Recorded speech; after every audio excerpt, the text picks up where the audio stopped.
mah, nanti ngelihat ya, bapaknya aneh, ngerokok loh, kayak gitu. Coba ya nanti mama lihat gitu. Kemarin kanan jalan, kayak gitu kan.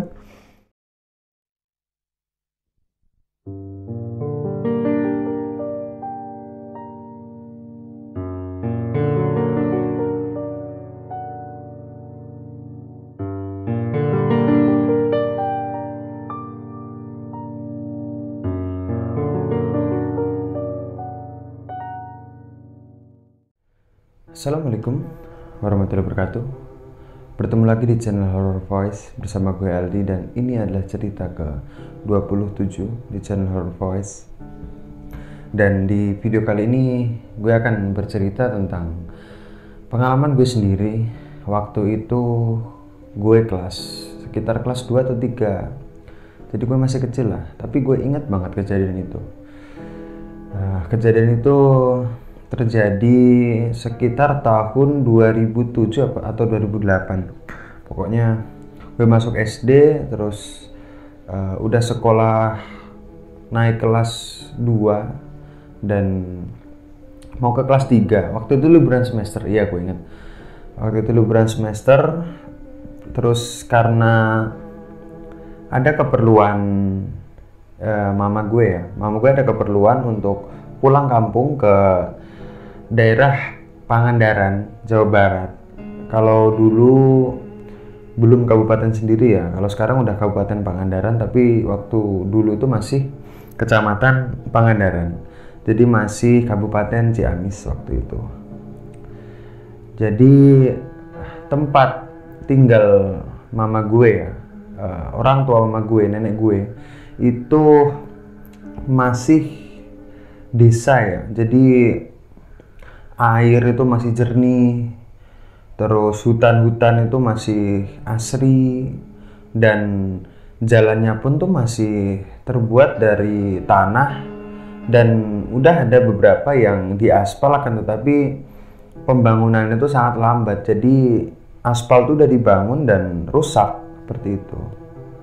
Jadi singkat cerita, gue sama mama itu berangkat pakai bis dari Jogja ya, pakai bis, terus turun di Pangandaran kota, dan gue dijemput sama saudara gue dan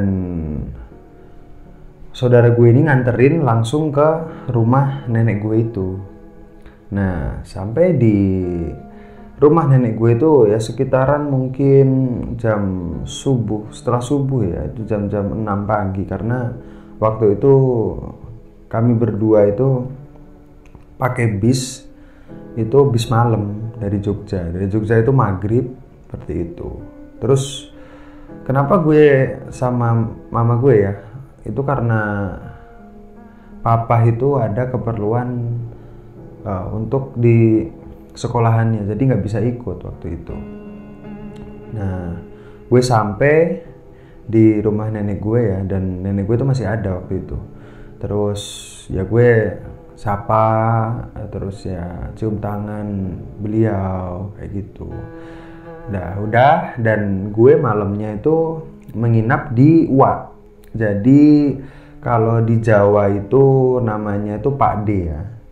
Jadi itu kakak dari mama, kayak gitu. Gue nginep di sana, dan gue nginep di sana itu sekitar mungkin seminggu atau 8 hari. Jadi agak lama.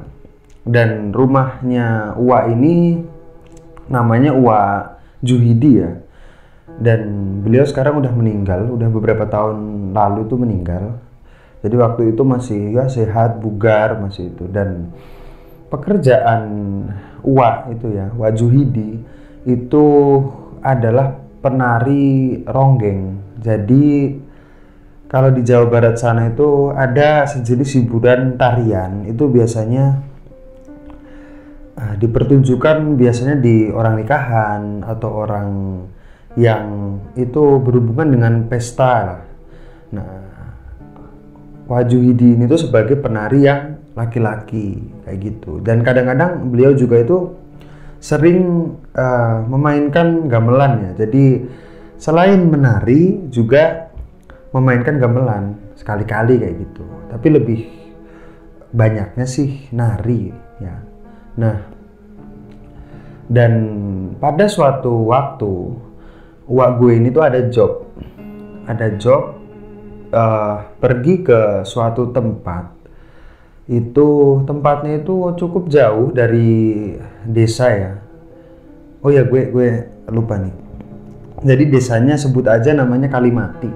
Jadi itu bukan nama desa aslinya ya, cuman sebutan orang-orang di sana itu Kalimati karena katanya itu jalan di sana itu kayak Kalimati. Jadi jalan desanya itu masih didominasi sama kanan kiri itu rumputan dan hutan-hutan kayak gitu, dan itu punya sebutan namanya Kalimati. Itu desa cukup terpencil sih, tapi kalau sekarang ya udah yang namanya juga udah modern ya, sinyal ada. Waktu itu sinyal tuh harus nyari, jadi gue kalau sama mama itu mau telepon sama papa yang ada di Jogja itu harus ke bukit dulu gitu. Jadi harus nyari sinyal. Waktu itu handphonenya masih handphone yang pakai pejetan gitu lah, belum ada Android sih. Nah, kembali lagi ke cerita. Sorry. Suatu waktu Wak Juhidi itu ada job. Terus gue itu ikut ya. Gue ikut, dan waktu itu gue inget banget itu diboncengin sama Wak Juhidi itu berangkat sekitar setelah Isya ya.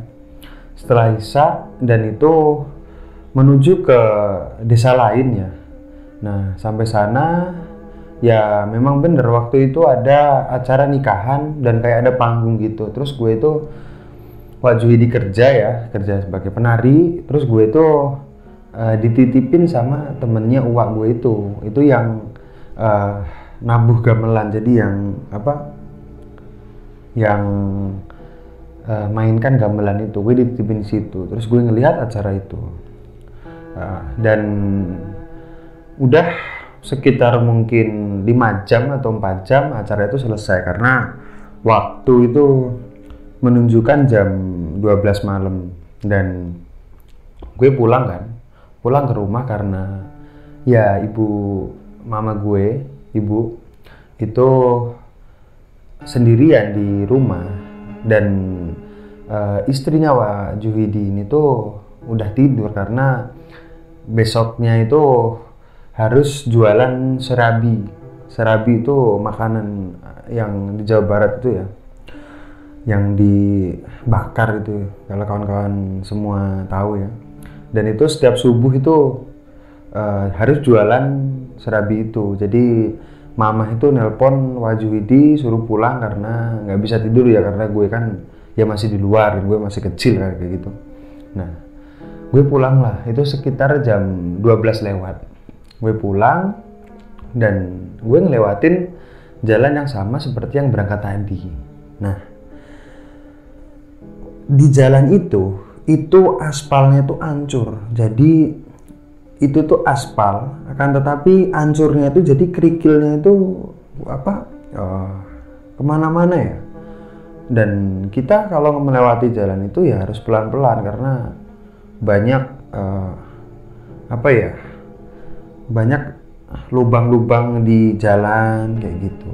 Nah, dan waktu gue ngelewatin suatu jalan, jadi itu gue udah keluar dari desa yang Wak Juhidi tadi nari ronggeng. Gue udah ngelewatin desa itu, dan di sana kita itu ngelewatin hutan ya. Jadi kayak hutan lindung, dan di sana kanan kiri itu nggak ada perumahan warga, dan jalan itu sekitar mungkin 3 kilo ya. Jadi 3 kilo baru ketemu desa Kalimati seperti itu. Jadi kami ngelewatin itu, dan waktu itu motornya itu masih motor jadul ya. Jadi lampunya itu yang lampu kuning itu, dan belum terlalu terang. Jadi ya cuman nerangin jalan aja, sebatas nerangin jalan. Nah, gue sama Wak Juhidi kan Ya gue bonceng kan, boncengnya di belakang, dan gue ingat banget gue pegangan waktu itu, dan gue itu sama Waju itu ngelihat. Jadi di samping kanan gue ya, jadi di berbalik arah, gue itu ngelihat ada sosok bapak-bapak memakai caping, dan bapak-bapak tersebut itu pakai caping rajut bambu ya, seperti biasa itu, dan pakaiannya itu pakai kemeja berwarna abu-abu dan garis-garisnya itu garis ke bawah gitu ya, dan itu cuman pakai kemeja, dan kemejanya itu terbuka, dan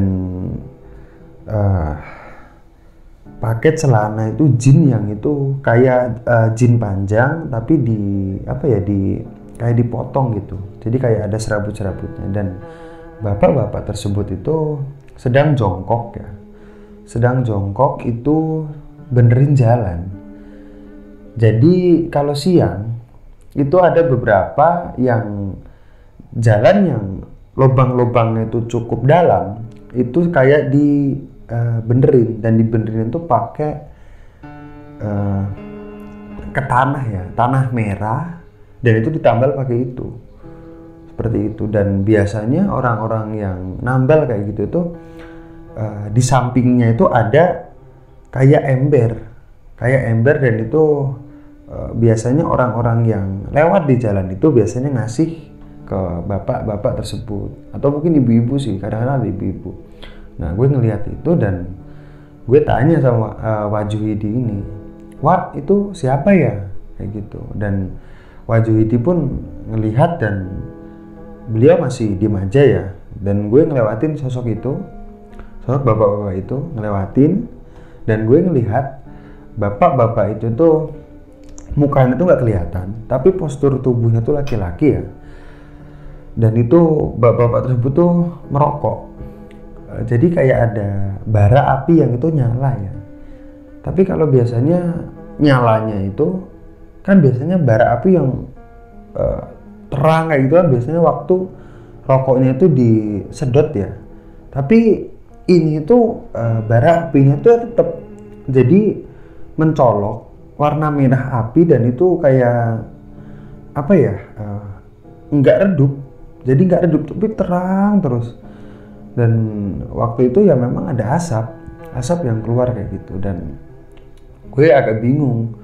Dan setelah jauh itu mungkin sekitar ya mungkin berapa ratus meter ya ngelewatin si bapak itu, Wajuhidi bilang, "Udahlah, besok diceritain,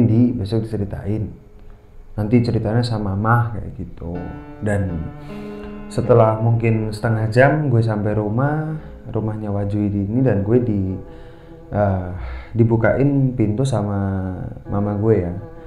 Nah setelah itu gue masih bertanya-tanya, siapa sih soal bapak-bapak itu.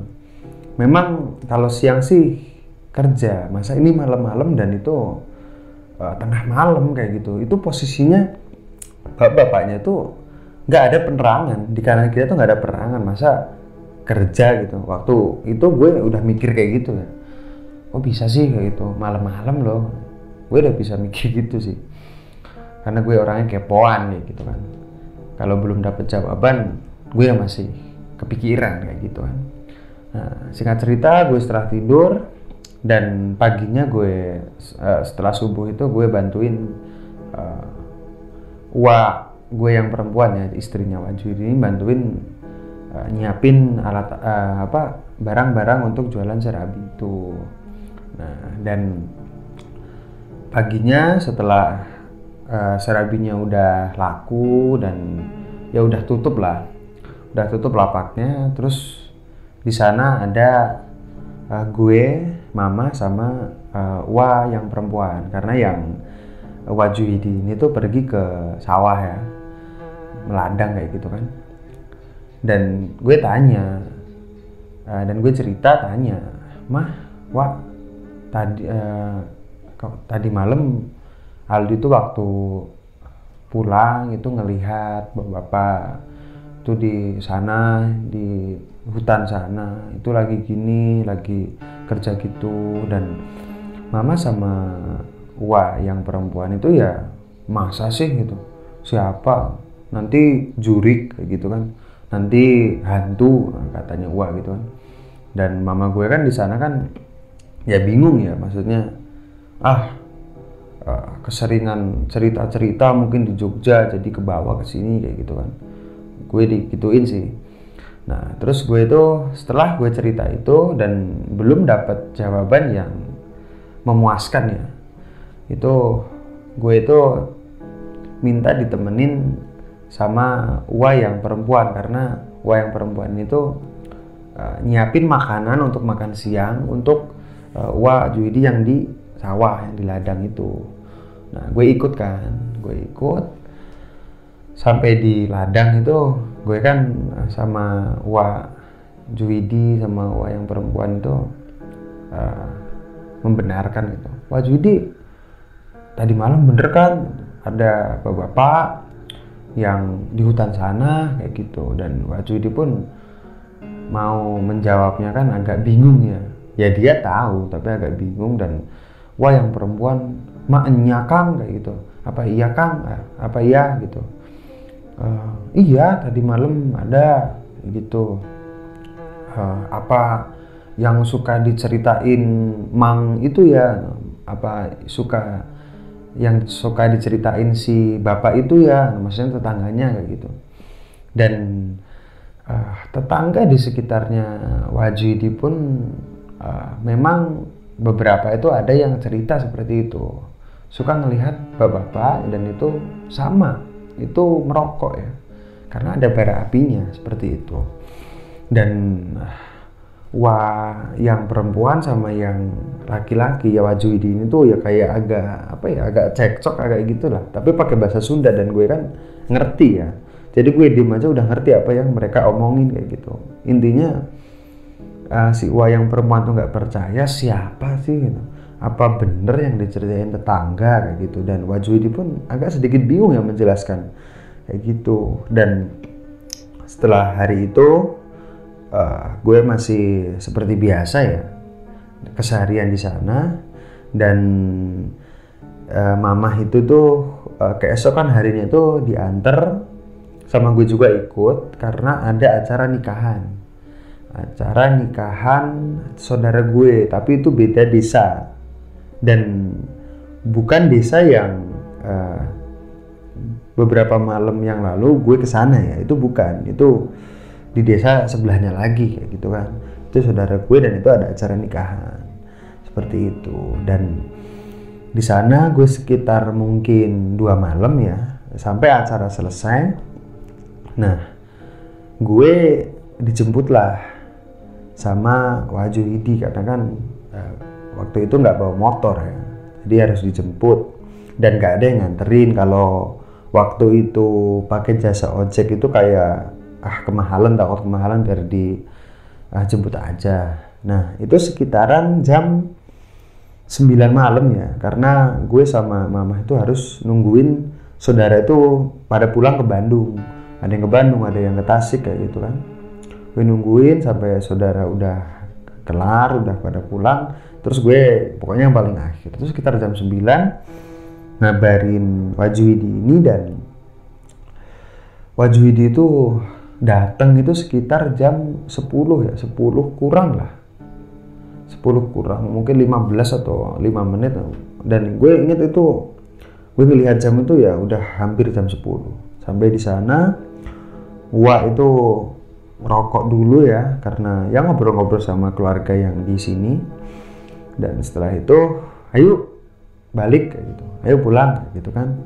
Dan lusa gue harus pulang sama mama karena waktu itu gue udah mau masuk sekolah ya, dan udah pesen bis juga kayak gitu.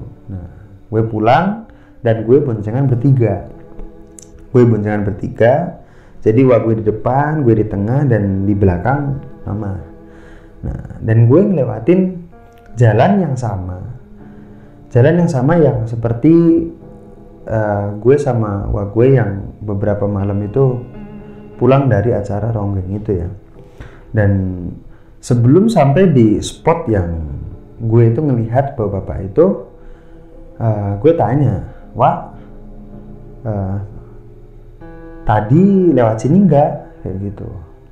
Ah enggak di, wah tadi lewat sana, agak muter, lewat Citumang kayak gitu kan. Maksudnya ada daerah namanya Citumang, lewat Citumang sana, agak muter nggak apa-apa lah. Loh kenapa Wak nggak lewat sini kayak gitu kan? Enggak takut sepi. Loh kok ini lewat sini sekarang kayak gitu kan? Yang namanya anak kecil ya tanya kan. Ya kan bertiga kayak gitu, juga lebih deket biar gak terlalu malam. Kalau lewat sana sekarang udah nggak ada orang jualan bensin, ini bensinnya udah nipis kayak gitu. Dan mama gue yang di belakang tanya, emang kenapa sih Ang kayak gitu, emang kenapa sih Mas gitu. Kan sama kakaknya, enggak, kemarin waktu pulang dari acara ronggeng, Wah sama Aldi melihat bapak-bapak yang aneh, dan itu udah diceritain beberapa minggu yang lalu itu sama tetangga-tetangga yang kalau malam itu lewat situ, dan itu bapak-bapaknya aneh. Maksudnya yaitu masa benerin jalan itu nggak ada penerangan, dan itu di tengah hutan, dan itu ngerokok gitu. Dari situ kan. Dan selang beberapa menit setelah obrolan itu, dan gue sampai di seputaran spot ya, itu sebelum spot yang gue ngelihat, dan gue inget betul. Jadi sebelum spot ada bapak-bapak yang ngerokok itu ada kayak pintu rimba ya. Kiri jalan itu ada pintu rimba, dan itu tuh punya perhutani.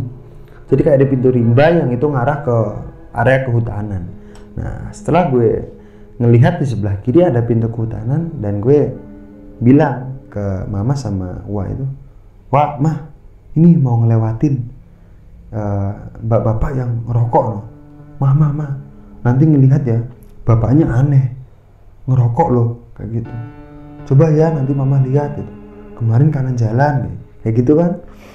Dan mama, apa iya sih nanti orang ronda atau apa gitu. Enggak mah, enggak. Nah selang gue beberapa menit itu sampai ya di spot itu, dan bener aja, wah gue cerita merinding. Bener aja ada bapak-bapak itu, tapi bapak-bapaknya itu enggak lagi kerja. Jadi waktu beberapa malam yang lalu itu bapak-bapaknya itu kerja ya, benerin jalan di sebelah kanan jalan. Nah sekarang bapak-bapaknya ini itu sedang jalan itu bawa cangkul dan membawa ember. Nah itu jarak motor sama bapak-bapak yang jalan tuh ya mungkin sekitar 30 meter ya, 30 meter atau 20 meter, tapi udah kelihatan kalau itu ada sosok bapak-bapak yang jalan, dan itu arahnya sama. Nah waktu gue juga udah ngelihat, mama gue lihat, wak gue lihat, gue kan pegangan tuh semakin erat ya, karena gue juga takut sih waktu itu, karena aneh bapak-bapaknya. Mah, wak itu bapak-bapaknya itu. Dan si wak gue ya itu mungkin karena penasaran apa yang diceritain tetangganya, apa yang dia lihat sama gue kemarin. Dan waktu ini kan kita bertiga ya, jadi mungkin agak berani karena orang dewasanya 2 kan. Waktu kemarin kan gue kan masih anak kecil. Nah bapak itu jalan, akan tetapi motor itu kan jalannya kan lambat, karena jalannya tuh jelek, lambat. Nah waktu mau mendekati bapak-bapak itu tuh yang tadinya jalan, dia tuh berhenti berjalan, dan si Uwa ini tuh motornya tuh semakin dipelanin lagi. Dan Uwa gue itu ngehorn ya, ngebel tin kayak gitu kan. Dan setelah ngebel itu, bapak yang tadi jalan dan berhenti jalannya ngelihat ke arah kami, dan gue mama sama Uwa ngelihat bapak itu ternyata tengkorak semua. Ngelihat dan noleh gitu. Jadi matanya itu nggak ada ya, bolong gitu. Dan mukanya itu nggak ada dagingnya. Karena yang paling kelihatan tuh muka ya. Nggak ada dagingnya. Giginya itu ya kayak tengkorak gitu ya, skeleton gitu ya. Tapi merokok. Masih dengan rokok yang sama. Jadi dengan api yang menyala dan asap gitu. Sedikit ada asap gitu. Dan gue sama mama kaget. Gue semakin erat pegangan. Mama gue kan megang jaket gue karena ya itu tadi takut sama ngelindungin gue ya. Dan gue Aldi takut nih, takut kayak gitu kan. Nah waktu itu Wajuidi ngelewatin sosok itu dan waktu sampai di sebelah sosok itu kan motor itu kan pelan ya jalannya. Wajuidi tuh ya sedikit jahil sih, bilang gini, kernaon kayak gitu. Maksudnya bilang lagi apa woi kayak gitu. Dan setelah dari omongan kayak gitu, gasnya langsung digeber ya, langsung pokoknya kenceng kayak gitu kan. Setelah itu gue sama mama itu udah ketakutan. Tapi ya si Wajuidi ini tuh ya memang orangnya sedikit jahil ya kayak gitu. Dan gue nutup mata sambil pegangan erat tuh sampai rumahnya Wajuidi itu. Dan itu sekitaran jam 11:30 malam. Dan pintu dibukain sama gue yang perempuan ya. Dan setelah itu kami bertiga cerita ke gue yang perempuan. Dan gue perempuan kan bikin takut aja, emang bener gini kayak gitu kan. Dan singkat cerita keesokan harinya kan itu masih rutinitasnya kan jualan serabi itu setiap pagi buta. Nah gue ini tuh kedatangan pelanggan, dan itu biasanya pelanggannya sih makan serabinya di tempat ya, jadi beli dan nggak dibawa pulang tapi ya makan di tempat, karena biasanya sih sambil ngopi terus rokokan kayak gitu kan, biasanya bapak-bapak yang beli. Nah gue ini tuh cerita, dan di sana ada beberapa tokoh masyarakat di desa itu, ada yang takmir masjid itu, terus ada Kang siapa itu yang itu RT atau Pak Dukuh di sana ya, gue agak lupa sih. Pokoknya ada tokoh masyarakat di sana dan gue cerita. Dan setelah gue cerita dua kejadian yang gue alami sama gue yang laki Wajuidi itu, dan gue ditanyain, emang bener gini, dan gue ya cerita. Dan selang beberapa lama ya, waktu itu gue udah pulang. Selang beberapa minggu gue sama mama itu teleponan, dan waktu teleponan gue udah udah agak lupa dengan kejadian itu, tapi mendengar pembicaraan mama sama yang ditelepon gue keinget. Dan gue tanya, mah gimana si juriknya yang kemarin itu kayak gitu kan, si hantunya kemarin gimana gitu. Dan mama langsung tanya, ang kumaha eta jurikna nu kamari gitu.